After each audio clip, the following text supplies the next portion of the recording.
আসসালামু আলাইকুম, welcome to my channel. আপনাদের জন্য নিয়ে আসলাম কামরাঙ্গা ভর্তা। অনেকেই এই ফলটাকে চেনেন। তো সেদিন আমাদের বাসায় একজনে দিয়ে গেছে ওনাদের বাড়ির টাটকা নিজেদের গাছের পাড়া। তো এই কামরাঙ্গা ভর্তাটা আজকে এই কামরাঙ্গা ভর্তার রেসিপি আপনাদের দেখাবো।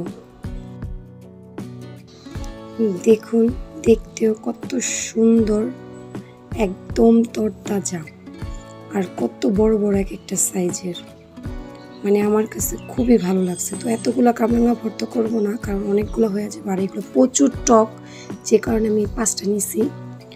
আর এটা এখন আমি পরিষ্কার করে নেব, কারণ এটা কিভাবে মনে করেন পরিষ্কার করে সবাই জানে। তারপরে যে আমি একবার দেখিয়ে দিলাম, পরের এই অংশটা ফেলে তারপরে যে সাইডের যে ময়লাগুলো ওগুলো পরিষ্কার করে, তারপরে অনেকে আছে আপনার মোটা মোটা করে কাটে, আর আমি একটু পাতলা পাতলা করে নেব, গোল গোল চাকচাক করে পাতলা পাতলা করে কাটবো এগুলা।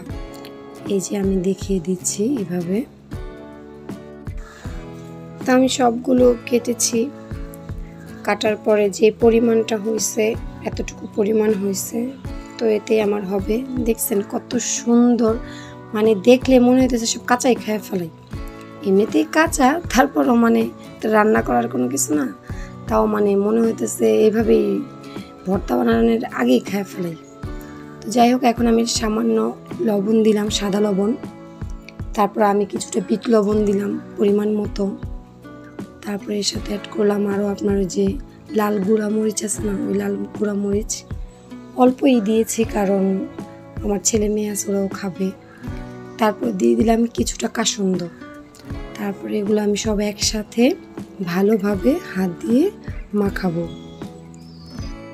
তো দেখতেই পারতেছেন কিভাবে তুমি চটকায় চটকায় মাখতেছি। মাখানোর পরে যে এরকম হয়েছে দেখতে।